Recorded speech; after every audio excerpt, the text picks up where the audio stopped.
Pour gravir les falaises, les contrebandiers installaient des échelles. Certaines sont toujours là.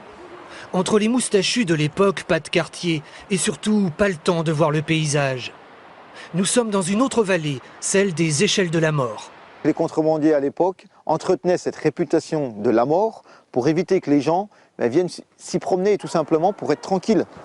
Ma grand-mère qui a vécu ici, quand on parlait des échelles de la mort quand j'étais gamin, c'était interdiction d'y aller.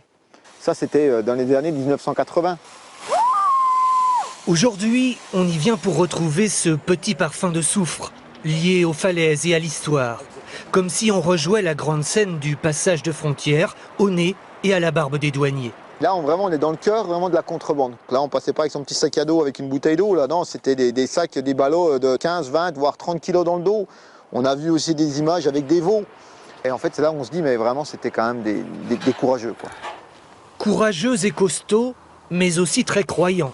Car dans les falaises, on fait de drôles de rencontres.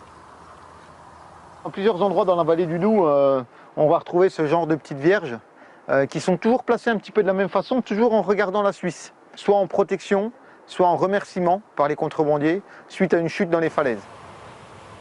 On parle beaucoup des funambules, des casse-coups. Mais que pensaient des douaniers?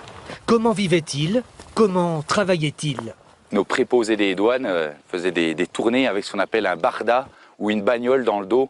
Donc c'était en fait un lit pliable, un lit de camp. Et ils avaient bien souvent des sortes de sacs de couchage faits en peau de chèvre. C'était parti pour 2 ou 3 nuits à essayer de traquer le contrebandier.